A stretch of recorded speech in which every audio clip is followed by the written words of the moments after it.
Welcome back to Best of Trek, Worst of Trek, where we rank every live-action episode of the Star Trek franchise. I'm your host, Dustin Wing.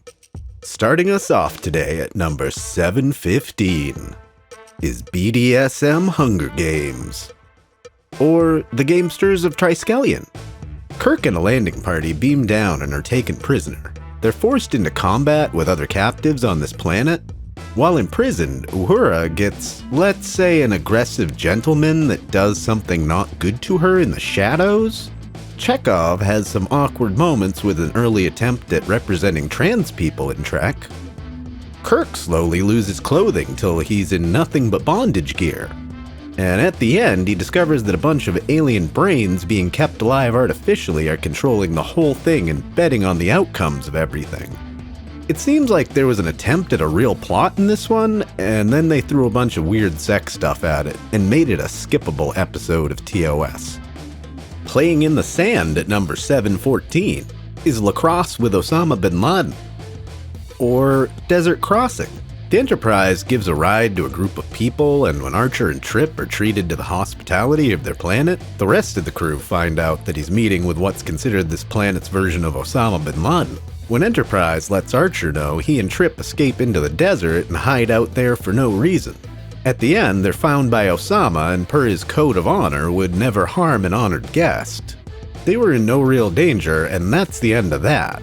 We get another excuse in this episode for Scott Bakula to show us his bare chest.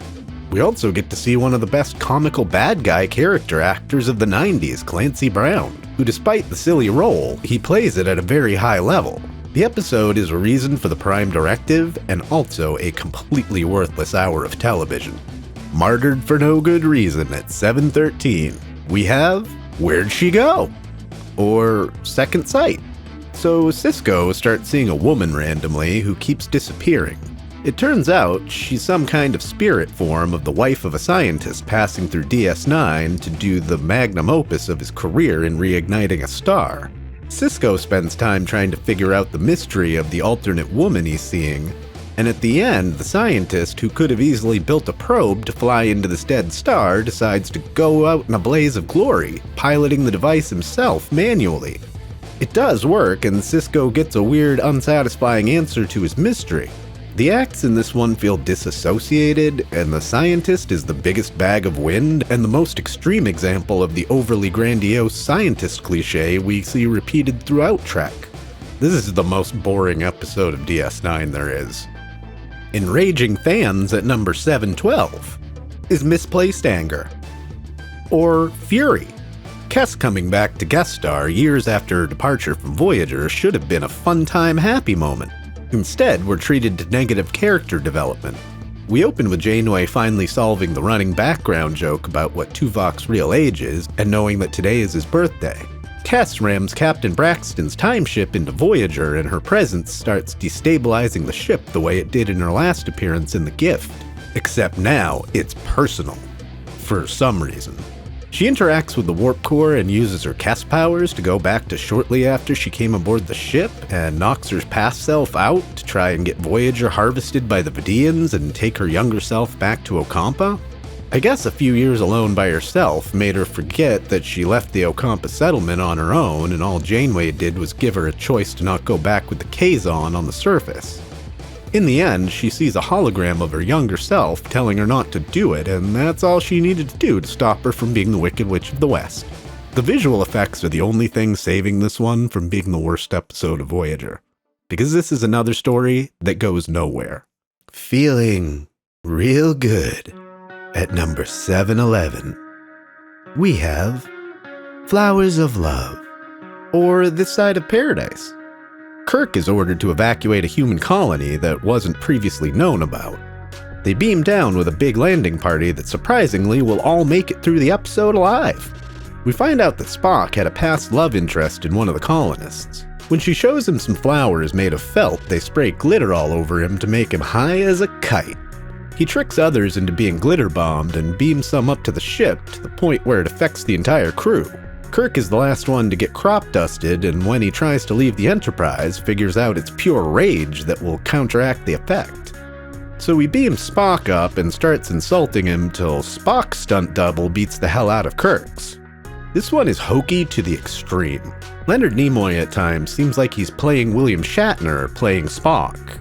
McCoy dons a lackadaisical southern accent, and even William Shatner gets to William Shatner in this one.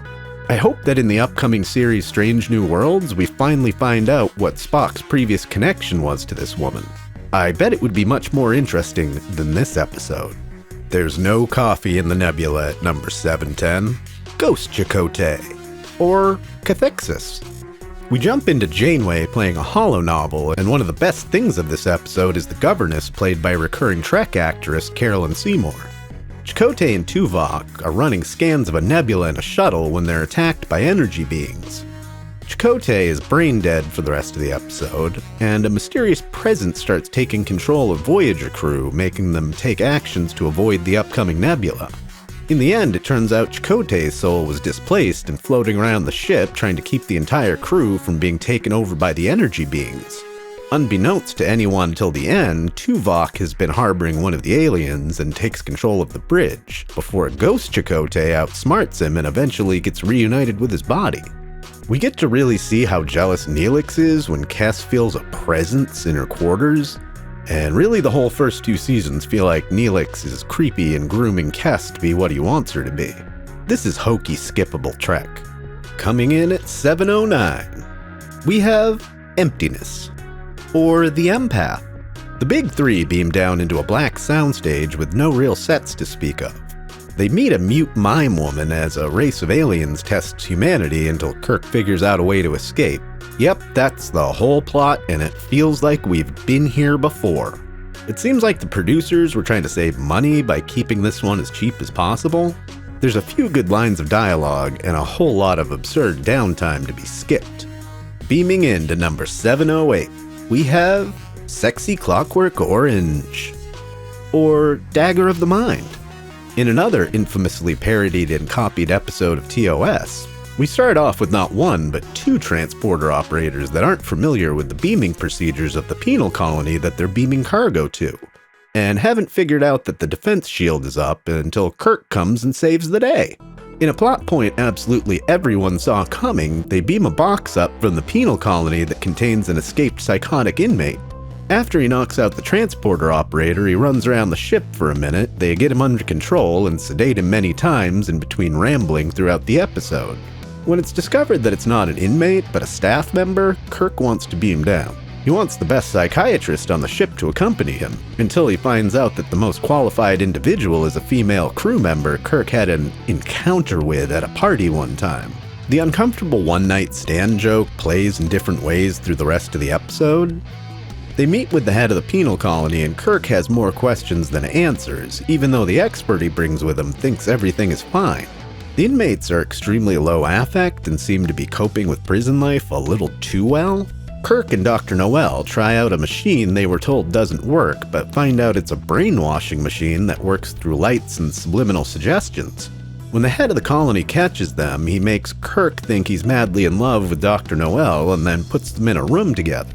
The doctor makes it to the utility room and disables the power enough for Spock to beam down and knock out the defense field, which inadvertently turns the brainwashing machine on with the head of the colony in the chair and completely drains his brain. In weird moments in this episode, William Shatner gets to William Shatner a couple of times. We get to see Totally Not Detmer from Discovery randomly in the episode. Kirk cuts off Dr. Noel several times, and Kirk-splains psychiatry to a psychiatrist. And we get to see the Vulcan mind meld done weirdly for the first time in Trek. There's so much going on, and yet nothing of substance that really stuck and made this episode good. This one might not be skippable Trek, but it's one you might need some kind of in-episode drinking game to get through. Wrapping up today, we have number 707. Quark Gets a Boob Job, or Profit and Lace. We open into maybe the only time in Trek history misogyny is written into the plot for actual plot purposes. The Grand Nagus and Quark's mom show up on the station. Apparently the Nagus is being deposed because of passing women's rights on Ferenginar. He spends the rest of the episode trying to convince people that he's still the right man for the job. The only high-ranking Ferengi that will meet with him wants proof that women can be smart at finances. Quark's mom was supposed to fill that role, but Quark ends up arguing her into a heart attack. So it's up to him to go full post-op trans to impress the visiting Ferengi businessman. She spends most of the rest of the runtime trying to rebuff sexual advances and even shows her tatas to prove she's a female. I started with the premise that this was the worst episode of DS9, but the one part of the plot I failed to mention saves it. Jeffrey Combs as Grand Nagus Brunt. Acting Grand Nagus. Oh yes, my mistake. Acting Grand Nagus Brunt really ties this all together, and the 8 times various amounts of cast get to do the acting Grand Nagus joke, save this one from the absolute bottom. Ah, computer.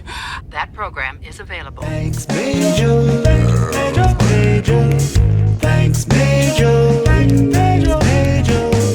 The EMH program has been disabled. Thanks, Majel. The authorization was entered by Commander Chakotay. Majel. 56 days, 17 hours. Thanks, Majel. Channel open. Thanks, Majel. Satire In Trek! Satire In Trek! Madly in love with Helen, Captain. You must have her or the pain grows worse. Where are you? Intimacy is difficult at this range. I know you think planetariums are boring. To remember it will cause incredible pain.